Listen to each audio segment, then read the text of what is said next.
Have you ever been overly optimistic about a situation only to find out it didn't turn out the way you expected?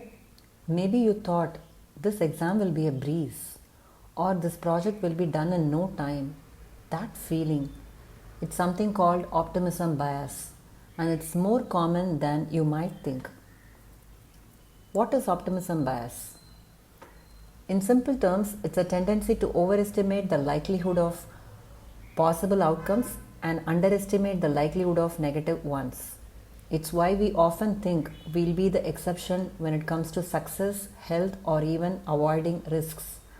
We all want to believe that good things will happen to us, and who can blame us? After all, being optimistic feels good, but sometimes that optimism can lead us to make decisions based on wishful thinking rather than reality. The study of optimism bias has a rich history in psychology dating back to the late 1970s when Neil Weinstein first identified and named the phenomenon. The concept of optimism bias was later popularized by psychologist Tali Sharot and her colleagues in the early 2000s. Sharot found that people tend to overestimate the likelihood of possible outcomes and underestimate negative ones, even when evidence suggests otherwise. Her work helped to identify this bias as a cognitive bias that affects human decision making and perceptions of future events. Research shows that optimism bias is rooted in our brain's reward system, which is designed to keep us motivated and hopeful. Our brains release feel good chemicals like dopamine when we envision positive outcomes, and that motivates us to keep pushing forward. But while this might help us stay motivated, it also leads to an unrealistic view of the world. This bias is especially noticeable when we are making decisions about our future. While optimism bias can lead to motivation and positive thinking, it can also have negative consequences. It affects everything from our financial decisions to our health behaviors and even our relationships. It may cause us to take unnecessary risks, underestimate challenges, or even overlook important details in our decision making. Optimism bias can also prevent us from adequately preparing for obstacles or planning for setbacks, leaving us unprepared when things don't go as smoothly as we expect.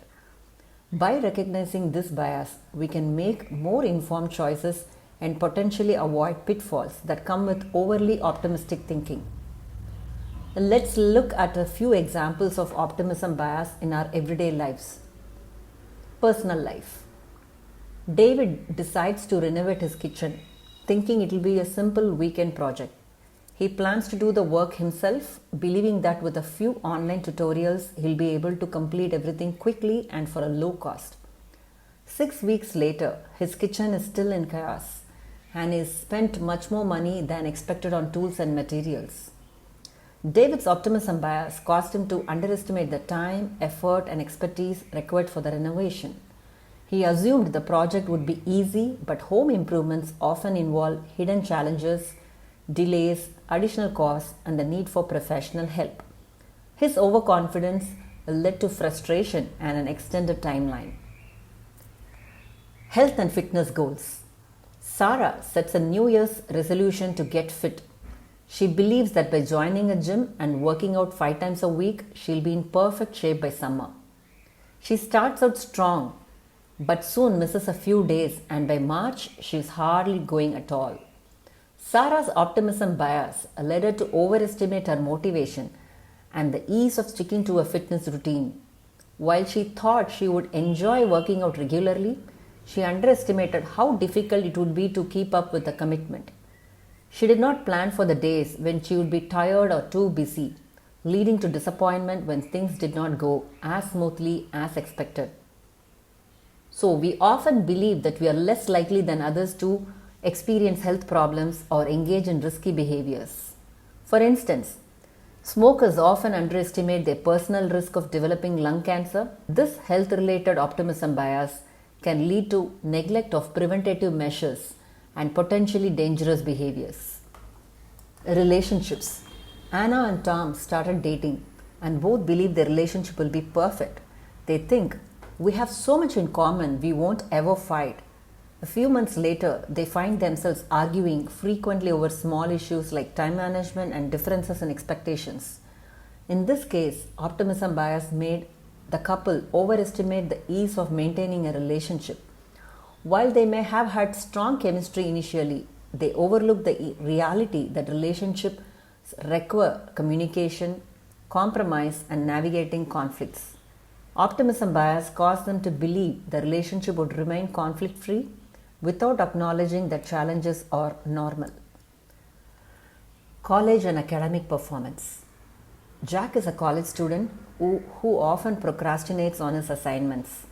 He believes he can catch up at the last minute and that he'll still do well on his final exams. However, the night before his exams, he realizes he has not studied enough and ends up struggling through the test. Jack's optimism bias made him believe that his last minute cramming would be enough to succeed. He overestimated his ability to catch up quickly and underestimated how much effort and time he would need to truly prepare. His optimism led to poor planning, which resulted in poor academic performance. Business. James decided to start an online clothing business. He believes that because he's passionate about fashion and has a good eye for trends, success will come easily. He doesn't put much effort into a detailed business plan or market research. By 6 months in, his sales are lower than expected and he struggles to attract customers. James has fallen victim to optimism bias by assuming that his passion and enthusiasm would be enough to make his business a success. He didn't account for the challenges of competition, marketing, and understanding the financial demands of starting a business. His overconfidence led him to underestimate the hard work and preparation needed to run a successful business. Overcoming optimism bias. So now, how can we manage this? The key is awareness and realistic planning. Understanding that optimism bias exists is the first step. After that, you can start making decisions based on both hopeful thinking and practical reality. Start by asking yourself, what could go wrong, and make sure you account for the same. Try to balance your optimism with a clear-eyed understanding of the challenges ahead. Optimism bias does not have to hold you back after all. It is in fact a gift to think positively, as generally most of the people are pessimistic in nature. However, the real power comes from balancing optimism with planning, awareness, and adaptability. So, next time you're planning for the future, remember to embrace the good vibes, but also to keep a little room for reality. That way, you can make smarter decisions, avoid disappointments, and still stay motivated for whatever's ahead. All the best.